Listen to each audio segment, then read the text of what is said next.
Chers petits observateurs, mercredi 18h.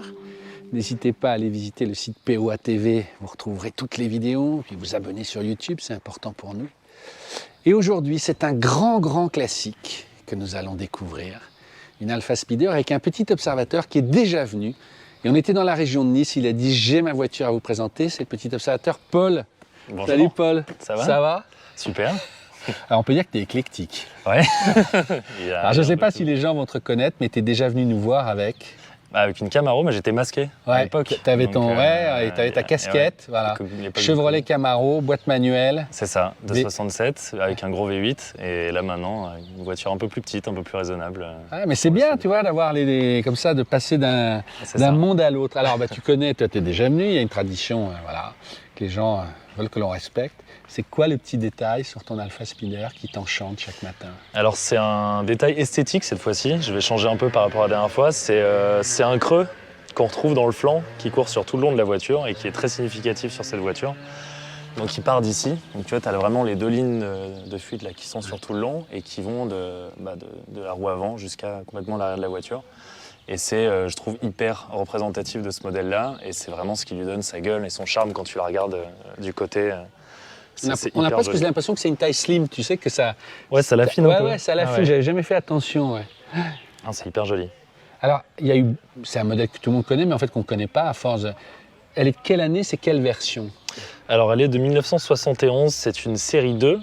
Il faut savoir que la Speeder, c'est une voiture, comme tu l'as dit, qui est très populaire, qui a été vendue pendant quasiment 30 ans. Donc, je crois que c'est de 66 à 94, donc 28 ans passés de carrière pour une voiture, ce qui est quand même pas mal. Surtout pour un petit cabriolet. Quoi. Ouais. Ah ouais, qui s'est très bien vendu. Alors, il y a le marché américain qui a beaucoup aidé parce que c'est une voiture qui marchait très bien là-bas. Donc ça, c'est une série 2 qu'on reconnaît avec son arrière qui est tronqué. Donc, comparé à la série 1 avec la Coda Longa, la Osso di Seppia, donc l'espèce d'arrière qui est en pointe, qui est très jolie. On appelle aussi os de sèche, etc. Exactement. Qui est plus fin, ouais. C'est ça. Et donc là, une série 2 avec le Coda Tronca, donc le cul coupé, comme ça, qui est hyper joli aussi, qui change un petit peu de la première, et qui change de style, mais qui est tout aussi joli, avec les pare-chocs en chrome et tout. Et après, il y a eu une série 3. Série 3, qui est arrivée un petit peu plus tard, qui est la moins aimée. Disons qu'elle a un arrière, on la reconnaît avec un espèce de petit aileron en caoutchouc qui est ici. Il y a une espèce de partie noire qui recouvre tout l'arrière du véhicule. Et c'est la mal aimée des puristes de chez Alfa Romeo parce que ils ont un petit peu perdu cette pureté de style qu'ils avaient jusqu'à présent. Pareil pour l'intérieur, ils ont complètement changé le tableau de bord et donc ça a un petit peu moins plu. Et ils sont revenus aux sources après. Une toute dernière, ouais. Ouais, avec la série 4, où là, ils ont retravaillé un petit peu le style complet et on retrouve vraiment des codes qu'on a sur celle-ci et sur celle d'avant. Et tu m'as dit, suivant la version qu'on a, les prix changent presque du simple au double, quoi. Les premières sont très recherchées, ouais. Enfin on va pas rentrer là-dedans tout de suite, mais c'est fou comme ça joue, quoi. Ouais, ça joue beaucoup. Alors tu as la motorisation évidemment qui joue beaucoup, tu as le fameux le moteur 1750 qui est extrêmement recherché, tu as les quadrifolio Verde qui sont extrêmement recherchés, c'est des modèles qui sont intouchables en tout cas pour moi, et cette version-là qui est la 1300 Junior, qui est la petite, qui est beaucoup plus accessible au final que les autres. Et quand tu veux la bonne version, la série 1 avec le bon moteur, etc., les prix ils s'enflamment complètement et c'est plus du tout le même budget pour une voiture qui au final reste globalement la même si elle est beaucoup plus nerveuse avec le 1750 ou le 2000. Mais bon, ça reste globalement une voiture plaisir. Alors viens, on fait le tour ensemble. Mais alors, comment, quand on a été habitué en plus dans Paris à rouler avec un V8, avec une Chevrolet, une muscle car, on passe à l'antithèse, totalement, ouais. Super léger, super machin. Tu m'as dit, on va être franc, tu l'as depuis pas très longtemps. Ouais. C'était un peu. Ça fait 4 mois que je l'ai, ouais. Voilà, donc tu as dit, je serais pas aussi calé, etc. Non, je connaîtrais pas autant. Mais donc c'était pas ton rêve absolu. Enfin, c'était pas un fantasme, mais elle est venue à toi. Ça, tu l'as vue un jour. Alors en fait, cette voiture, je la connaissais parce que mon père m'en parlait quand il était jeune. Pour lui, c'était un peu le rêve de tous les jeunes d'avoir une 1300 Junior pour commencer, qui est une voiture à draguer, ça. Voilà, exactement, qui est la machine à draguer par excellence. Et donc je connaissais cette voiture parce qu'il m'en avait parlé. J'avais jamais eu l'occasion d'en conduire une. Et en fait, l'occasion s'est faite que quelqu'un que je connaissais vendait la voiture. Elle est restaurée intégralement. Non, mais c'est quand on l'a vu ce matin, là, ouais. À la vue, ouais, tu peux y aller, tu peux absolument tout filmer. Il n'y a pas un endroit de cette voiture qui comporte un défaut. Si, il y en a un quand même, on peut le noter. Voilà, voilà, ça c'est le seul défaut sur la voiture, tout le reste c'est... Tu es malade quand tu... Non, mais c'est une voiture, elle était en vente, je connaissais un petit peu le propriétaire, bon, il en voulait un peu cher. J'ai attendu un peu, j'ai fait une offre plus basse qui a fini par être acceptée. C'est des voitures qu'on arrive à trouver dans des budgets hyper raisonnables, mais qui seront avec beaucoup de défauts, que ce soit de la corrosion qui sont connus sur ces véhicules-là, comme des pièces qui cassent. Voilà, on n'est pas sur de l'immense qualité non plus. Donc il faut faire des restaurations complètes. Celle-ci en sort, elle a été faite il y a 8 ans, la restauration. Et depuis 8 ans, elle a quasiment pas roulé. Donc moi, je l'ai achetée sortie de garage, sous bâche. Une voiture qui avait quasiment jamais roulé depuis la restauration et qui est dans un état moi, ce que je disais, c'est vrai que souvent, quand on voit, il y a toujours du jour avec les pare-chocs, il n'y en a pas. Le pot d'échappement, généralement, il tremblote. Tu as toujours des jours partout. Là, c'est très rare de l'avoir quand même. C'est une restauration. Ouais, vraiment restauration complète, intérieur, extérieur, sellerie, capote. Enfin, tu vois, même si tu tires la capote de la voiture, tu le remarqueras tout de suite. Je vais pas l'accrocher parce que c'est très pénible à faire. Surtout, on va les rouler décapotés. Voilà, mais tu vois, elle est un petit peu sale, mais bon, la vitre, la toile, voilà, tout a été fait en plus avec soin, et c'est de la restauration de qualité qui a été faite dessus, et donc c'est pour ça que c'est hyper appréciable. Et donc je me dis, je préfère mettre un petit peu plus de budget dans une voiture très bien restaurée, qui va me laisser tranquille pendant les quelques années à venir, plutôt que d'acheter à la limite du limite et d'être embêté. C'est un peu la tendance maintenant, enfin quand on peut et quand on trouve, ça a été bien fait. Après, la chance qu'on a, c'est que dans le sud, à Nice, il y a parce quand que même, on peut le dire, mais t'es parti vivre à Nice, t'étais parisien.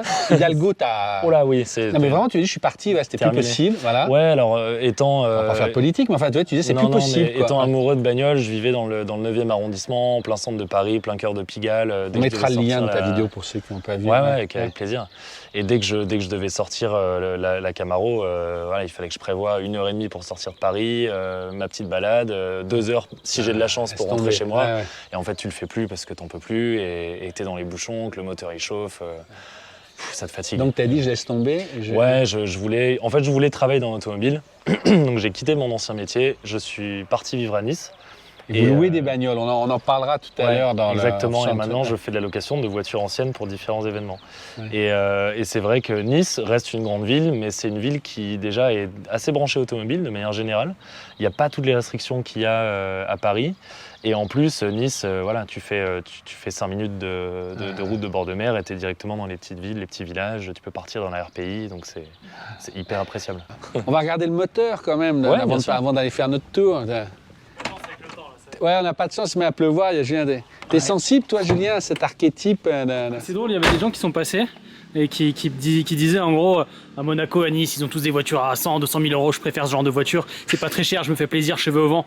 Non mais ça veut tout dire. En fait, c'est la MX-5 de l'époque, quoi, c'est envie de te dire. Bah tu vois, c'est la MX-5 qui est une voiture que j'ai toujours adorée. Bah Et que j'ai absolument jamais eu, ni même eu l'occasion d'acheter, mais ouais, ça c'est pareil, c'est une petite bagnole hyper sympa. Là c'est incroyable, il n'y a pas une trace d'huile, il ne faut pas mettre les mains, les gens m'engueulent après. Je sais pas pourquoi d'ailleurs, j'ai pas le droit de mettre les mains, moi j'adore toucher mes carrosseries, mais enfin, je referme la parenthèse. Non, tu peux y aller, mais voilà, c'est pas... Si tu sais où sont tes bougies, tu vois ton moteur. Ouais. Et ben là, regarde, grosse différence, la Camaro, j'ai changé les bougies l'autre jour, j'ai passé une demi-journée complète, parce que l'accessibilité c'est derrière les collecteurs, faut tout démonter, machin, c'est l'enfer. Et là, l'autre jour, j'ai dû changer une bougie sur celle-là. Bon, bah voilà, quoi. C'est hop, clac, nouvelle bougie, merci, au revoir, 2 minutes et c'était réglé. Et c'est vrai que c'est quand même plaisant d'avoir un moteur qui est plus simple en soi que le gros V8 de la Camaro, quoi.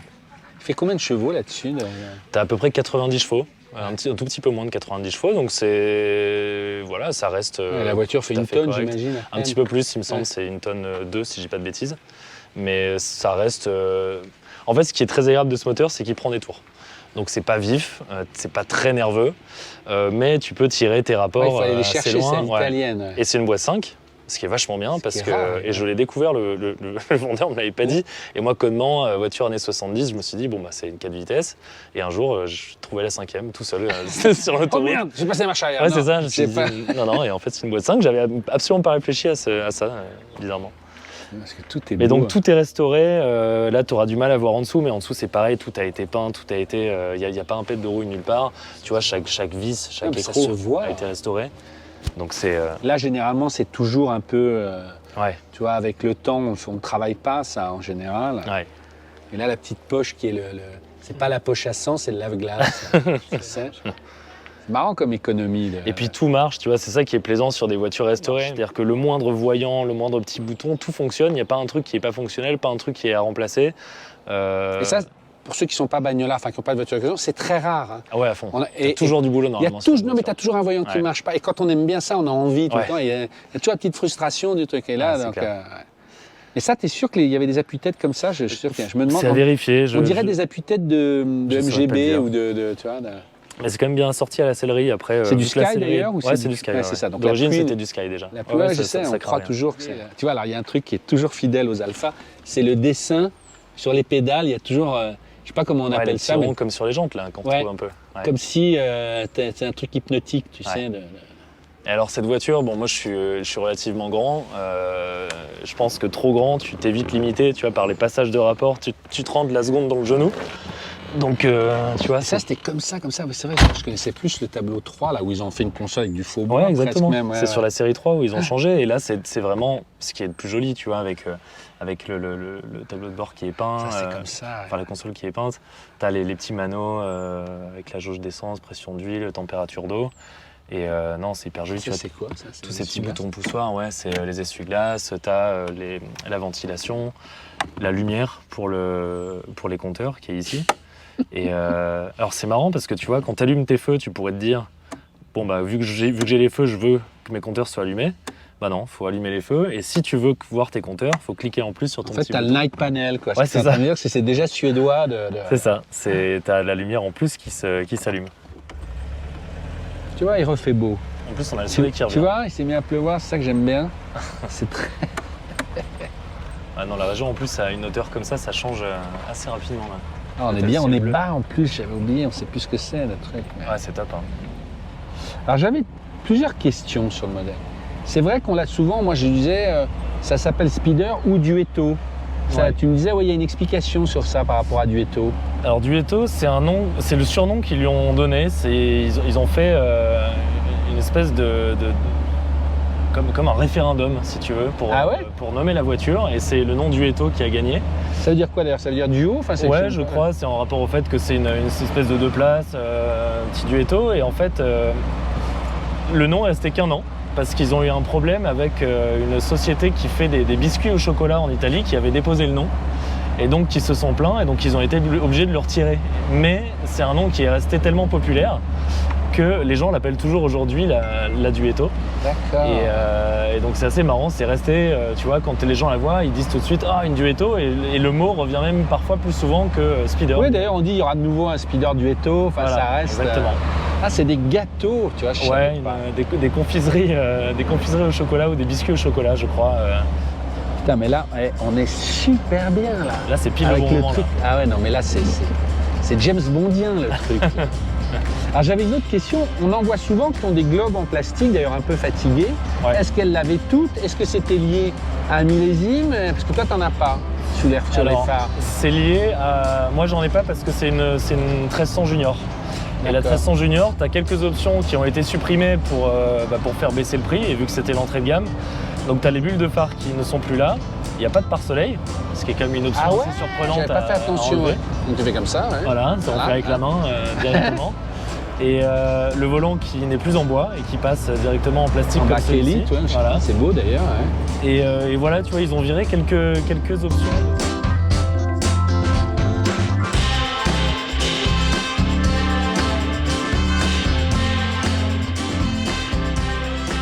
Justement, là, moi j'ai les enjoliveurs de la version du dessus. Et c'est la seule chose qui a été rajoutée, si je dis pas de bêtises, hein, c'est la seule chose qui a été rajoutée sur cette voiture qui n'est pas d'origine d'une 1300. Normalement, la 1300, tu voyais beaucoup plus les jantes derrière. Et non pas les enjoliveurs chromés, les jolis enjoliveurs tels que j'ai ici. Et tu m'as dit même le cendrier, je crois que c'est une option sur ce modèle. C'est ça. Option fondamentale hein, quand on sait. Ah bah obligatoire. Ah, moi j'ai rangé la clé tu vois, la petite clé de la boîte à gants. D'accord. Et alors à conduire, c'est comment alors? Alors c'est pas extrêmement nerveux. il y a quand même de la puissance. Alors là, typiquement, on est sur les routes parfaites pour l'Alfa Romeo. C'est, tu vois, il y a un petit peu de soleil, on a une jolie vue, on roule tranquillement à 60-70 km/h. Il y a des enchaînements de virages, des courbes. C'est une voiture qui est faite pour la balade. Mais ce qui est assez surprenant, c'est que tu vois, le contour, bon, il est gradué jusqu'à 8000, mais en vrai, tu vas vraiment au-dessus de 6000. Alors que là, on a l'impression qu'il avance pas, on est à 1500. Ouais. Voilà, exactement. Et en fait, tu vois, c'est une voiture, je vais essayer de te montrer un petit peu, mais... Tu peux lui faire prendre des génial. tours. Ouais.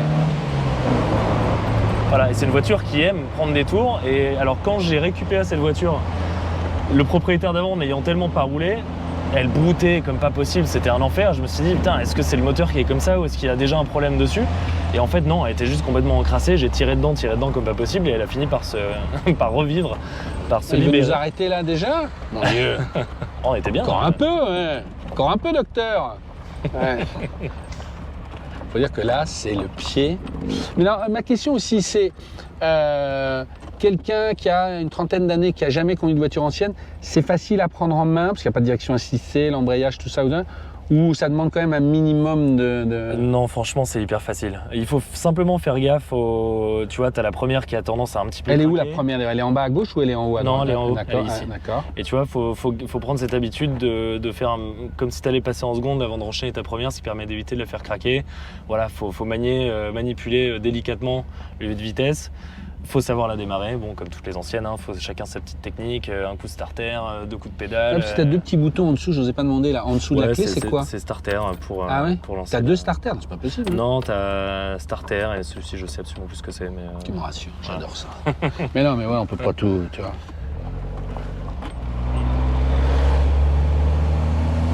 Non, mais ouais, le succès qu'a cette voiture, c'est assez marrant. Tu vois, bon, en plus, toi, tu connais Nice. Nice, t'es à la promenade des Anglais. Tu prends la promenade des Anglais un jour comme ça, avec un peu de soleil, pas trop chaud. Le nombre de personnes qui te regardent et qui sont intéressées par la voiture, qui te posent des questions, qui la prennent en photo, c'est phénoménal. Et puis, elle a ce rouge, et Rosso Italia, qui est le rouge le plus voyant qu'on puisse se trouver sur cette voiture, qui est, je trouve, absolument extraordinaire. Qui, là, en plus, a été repeint, donc il a tout son vernis qui le met en valeur. Non, c'est une super voiture. Mais c'est une voiture de Cinoche, c'est bien de la louer, quoi, ouais. Parce que c'est vraiment... Bah, j'ai des locations justement dans la partie... Ça s'appelle comment alors votre boîte? Si des gens veulent aller voir ce que vous louez, vous avez monté ça avec 3 potes. Hein, vous avez... Alors moi je fais vraiment la partie location, ça s'appelle Sunset Ride. Sunset Ride, on mettra le petit lien. Le petit Instagram. Donc il faut être dans le coin pour la louer, parce que vous ne la louez pas à Calais la voiture. Non, je fais le Var, un petit peu le côté proche des Bouches-du-Rhône. Et tu me disais, vous les louez plus pour les entreprises, hein, fondamentalement. J'essaye, ouais. Après les particuliers, évidemment. C'est compliqué à assurer, ouais. Je peux, c'est juste que ça augmente un peu le prix pour pas grand-chose, mais je peux le faire si nécessaire. Et ensuite, les copains avec qui je travaille, donc ceux dont j'ai le t-shirt aujourd'hui, on travaille ensemble dans les locaux. Et ils ont un showroom avec des voitures qui sont ils font en du dépôt-vente. Dépôt-vente, voilà, c'est ça. Et donc moi, il y a souvent mes voitures chez eux aussi. C'est un showroom qui nous sert à accueillir les clients, qui nous sert à présenter les voitures, les nettoyer, les entretenir, etc. Donc on fait un peu tout dedans et on travaille tous les trois ensemble là-dessus.